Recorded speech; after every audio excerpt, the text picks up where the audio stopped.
What would you like me to talk about? Like, can you just tell me, like, because, like, I come from the Crenshaw-Slauson area. That's where I first came when I first came to California. And, I see that area changing drastically. You see people, like, walking their dogs that you would think belong in Beverly Hills, right? Yeah. And it's changing, like, going on and on. Now, how is it going in Inglewood? And tell us who's pushing this narrative. All right, so it's a very typical story of gentrification. There's the big money interests, so the Rams, the NFL, the Clippers, all those money, the developers, all those landlords and big money interests. They're doing that, but they're being ushered in by the black and brown gatekeepers of the Inglewood City Council and the mayor. Okay. Mayor James Butt. Okay. These people are going for a money grab, trying to take as much as they can from the people. We didn't have rent control. Now they're kind of bringing in rent control. But in reality, it's a situation where they were pressured by the organization and organizing of the people in Inglewood. I'm part of the Inglewood Tenants Union. Okay. And other groups that were doing stuff. But they're with the capitalists, and they want to push us out. A lot of elderly people, a lot of people on fixed incomes, disabled people, they can't afford any kind of a raise because SSI isn't going up 5%, 3% a month. So how can people who are on fixed incomes be able to afford that? They can't. So they're trying to push us out. And now we have the LAPD coming here, the most murderous police force in the country right behind me. Los Angeles Police Department, most murderous police department, killer of children, killer of black and brown and working class people. They come in, and Inglewood PD, they're pushing people too. So how are they? Now pause. Yeah. How is the Inglewood PD pushing people? Like, give me like some examples or some tactics. Like, what are their tactics? So for homeless people, they like harass them and they push them out the street. One person, what was her name? Makisha Michaels. Okay. She was murdered in her sleep in her car at the 7-Eleven off of Manchester. Wow. I didn't hear that. And here's the other thing. Mayor James Butts, who was a former police chief of Santa Monica PD, who is now the mayor, there was a law that made police misconduct records public, and he shredded every single police misconduct file a week before it was supposed to be made public. This dude is shady. He's shady in all his affairs. He is a misogynist. He's yelled at elderly people at city council meetings. He's done all kinds of shady things. He's been under investigation by the DA. The city of Inglewood has been under investigation by the Justice Department. Like, these people are crooks, and they think they can get away with it.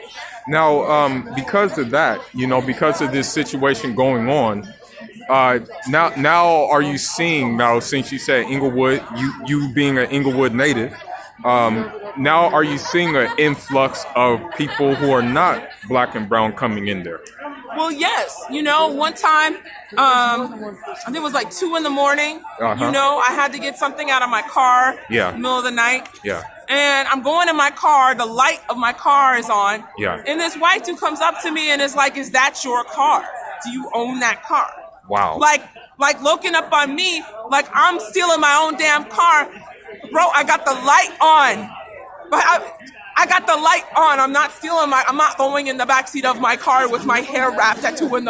Yeah. And what the fuck are you doing up at 2 a.m? I'm from here. My family's lived in Inglewood since 1991. I remember the gas station off of Field and Centinela got burnt up in the 92 uprising. Yeah. My family's from here, but some dude who's never lived there is coming to me and asking me what the fuck I'm doing with my own car. Like, yes, gentrification is super real. And now, because of that, like, how do the black businesses fare there in Inglewood? Like, like the soul food restaurants, the like urban clothing stores and stuff like that? Well, Issa Rae just opened up the Hilltop Cafe. Okay. So it's a cute, nice cafe. Yeah. I mean, this is the thing about gentrification. Yeah. So there's like potholes getting fixed in Inglewood. Yeah. Okay, so if you lived in Inglewood You've been knowing that pothole for 10 years. Facts. Okay? No, driving through there. Pothole. Yeah. You know that they had a 2-way stop sign. Now they have a 4-way stop sign. Yeah. On Forest. Yeah. How did that on Ellis? How did that happen? Yeah. On the one hand, it's like, great, we have a 4-way stop sign. This shit was hella dangerous before. Yeah. But you know that's not for you. You know that's for you moving out and for the other people that are moving in. Yeah. So when they make changes, it's like that's very nice. Yeah. But the problem is that rent is too high and our wages are too low. Yeah. And that's straight up what it is. Oh, there's a goon squad. Yeah. Now another thing about that. Another thing about. Can you go back to the police presence is now because we know the trains are being built over there. We know, like, I saw a station on Florence being built. Yes. I saw one on La Brea being built. Yes, another the one Expo there. line. Yeah, Yes, the Expo line. another one. Now, because of it being built, is there now an increased police presence there? Well, I don't know if I would say because there's Expo line, there's more police, but I would say that the Expo line means that people who have more money are able to move into Inglewood, and that means there's more police presence. Okay. I would say, because that's the other thing, like, oh, great, an Expo line is nice. Now I don't have to drive my car. Yeah. That sounds very nice. Yeah. But in reality, there's other consequences to that. Yeah. And that means that our rent goes up. Yeah. That means that the police harass us, people who are from and live in Inglewood who are working class. Yeah. And they don't harass the new white people that move in. Yeah. They don't harass those people call the police on us. Yeah. Dude, if I had made a stink with this asshole who asked me if that was my car, Yeah, right. if I had just decided to be confrontational with him, he would have called the police on me. Yeah, and they would have facts. believed him. Facts. Even though I'm from Inglewood, I live in Inglewood. I've lived in Inglewood. My family has lived in Inglewood since 1991. Yeah. Now, one final question. Because the police are always against us. Facts. That's the facts. That's really what it is. That's the facts. Yeah, definitely, most definitely. Now, what do you think needs to be done for this, as Black people in general, like to combat that, to make a checkmate? You know what I mean? Like, what as a citizen, a resident of Inglewood, what would you say? What do you suggest, or what do other people who are like-minded suggest should be done?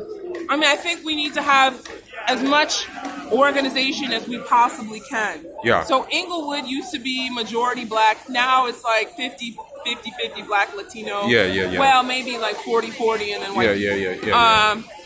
But I would say that we, Black people, Black and brown people, working class people, that we need to organize ourselves as a political force, and we need to start to make moves about that force. Yeah. So, for example, Inglewood Tenants Union, you know, we think that we need to have a rent strike. Yeah. Okay, so that, and then not just having a rent strike, but a strike along with the other big industries and unions that are located in Inglewood City. You know, LAX is in Inglewood City. What if people shut down the airports? What if they shut down the airports and the hotels? What if that happened? Then we would be what if all the tenants said we refuse to pay rent and we're in solidarity with one another? That would make us a very strong political force. Definitely. They don't want that. And I'm going to say it again. The entire city council and mayor are all Black and Latino. So it isn't just the white man in a way is the developers and the definitely. NFL and Most those definitely. people. Most But definitely. let's make no mistake, it is a race and class issue. Where we have people on both sides of these fences that are enemies, that are class enemies, that are trying to target us and fight us and intimidate us. Definitely. If you Google Mayor Butts, he's intimidated people. He said this woman should go choke herself at a city council meeting. Wow. He's made elderly people who are afraid of losing their homes cry.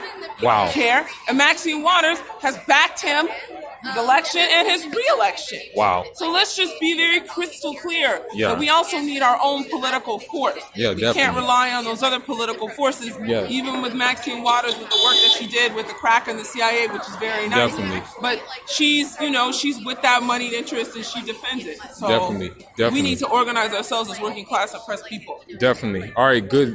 I appreciate that. I appreciate all those words, and all you said was spot on. Yes, and so all right, hopefully comrades. the world will hear what you have to say. Solidarity, and hopefully that other citizens of Inglewood and South Central LA in general will hear and maybe take heed to this. That's right. Yep. All right.